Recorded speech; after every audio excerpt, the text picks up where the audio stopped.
আসসালামু আলাইকুম রহমতুল্লাহি বারাকাতু। আমরা সুদূর রাজশাহী থেকে এসেছি। আপনারা হয়তো জেনে থাকবেন রাজশাহী নামে বাংলাদেশে একটি জেলা আছে। তো আপনাদের ভাষা আমাদের বুঝতে কষ্ট হয় অনেক সময়, হয়তো আমাদের ভাষা আপনাদের বুঝতে কষ্ট হতে পারে, কিন্তু যেহেতু আমরা একই দেশের মানুষ, আমরা সবাই সবার পাশে এবং সবার কষ্টে। তো যখন আমরা সংবাদ পেয়েছি সর্বপ্রথম যে চট্টগ্রামে এবং কক্সবাজারে এরকম ভয়াবহ বন্যা হচ্ছে, তখন প্রাথমিক অবস্থায় আমরা প্রায় 2000 প্যাকেট খাদ্যদ্রব্য বিতরণ করেছিলাম বিভিন্ন উপজেলায়। তখন পানি প্রচুর ছিল, ব্যাপক পানি। তারপরে পানি নেমে যাওয়ার পর যখন আমরা দেখলাম যে এই বন্যায় বাংলাদেশের ইতিহাসে নিকট 4-5টা বন্যায় যে পরিমাণ মানুষ মারা গেছে তার চেয়ে বেশি এই বন্যায় মানুষ মারা গেছে। এর অন্যতম একটা কারণ ছিল পাহাড় ধস। তো আমরা বন্যায় নিহত পরিবারগুলোর মধ্যে প্রায় 20,000 টাকা করে নগদ অর্থ সহযোগিতা দিয়েছি। ইতিমধ্যে প্রায় 20 পরিবারকে আমরা এই সহযোগিতাটা দিয়েছি, আলহামদুলিল্লাহ। আর তা ওই সময় আমরা একটা নিউজ দেখলাম যে প্রায় 5 লক্ষাধিক গবাদি পশু মারা গেছে বন্যায়। এবং আজকে উপজেলা অফিসে যে সংবাদটা নিলাম তাতে মুরগির পরিমাণ সবচেয়ে বেশি, লক্ষাধিক মুরগি, আর গরু এবং ছাগলের পরিমাণ শতাধিক। তো আমরা তখনই ঘোষণা দিয়েছিলাম যে প্রায় 200 পরিবারকে আমরা এই সহযোগিতাটা দিব। তারই পরবর্তী পদক্ষেপ হিসেবে আজকে আমরা প্রায় 30টা পরিবারকে প্রায় 23টা ছাগল এবং 7টা গরুর বাছুর আমরা আজকে আপনাদেরকে দিচ্ছি। আমরা জানি যে গ্রাম বাংলার মানুষের কাছে একটা গরু এবং একটা ছাগল এবং একটা মুরগি কত গুরুত্বপূর্ণ। হয়তো যারা আমরা শহরে বসবাস করি, ঢাকার ফ্ল্যাটে বসবাস করি, তাদের কাছে এটা কিছুই মনে না হতে পারে, কিন্তু গ্রামের একটা মানুষের কাছে তার বাড়ির একটা মুরগি অনেক দামি।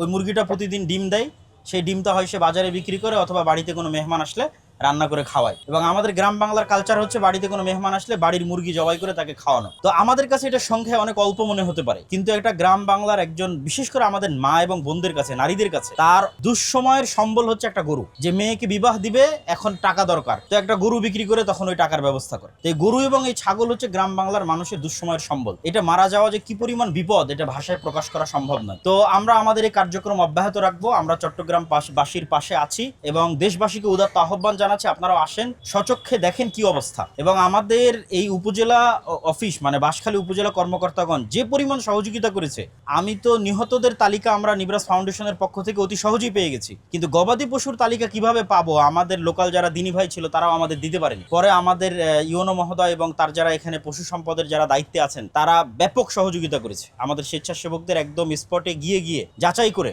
এবং আমরা আজকে যাদেরকে দিচ্ছি তাদের দুইটা জিনিস আমরা দেখেছি। অনেক আছে হয়তো ব্যবসায়ী, খামার আছে, তার 50-100টা ছাগল, 5-10টা মারা গেছে, সে আবার কভার করে নিয়েছে। কিন্তু আমরা বাছাই করেছি তাদেরকেই যারা অসহায় এবং যাদের আর কোনো সম্বল নাই এবং এটা রিকভার করার কোনো সুযোগ নাই। তো আল্লাহ সুবহানাহু ওয়া তাআলা আমাদের এই কাজকে কবুল করুক বলে আল্লাহুম্মা আমিন। ও এবং আজকে একজন নিহত পরিবারকেও আমরা আমাদের যে ধারাবাহিক সহযোগিতা আছে সেটিও আমরা সম্পূর্ণ করছি। এবং যারা আমাদের এই কার্যক্রমে অংশগ্রহণ করতে চান তারা গরুর বাছুরকে হিসাব করে অথবা ছাগলকে হিসাব করে আপনাদের সহযোগিতা কার্যক্রম অব্যাহত রাখবেন, এ বিষয়ে আপনাদের কাছে উদাত্ত আহ্বান থাকলো।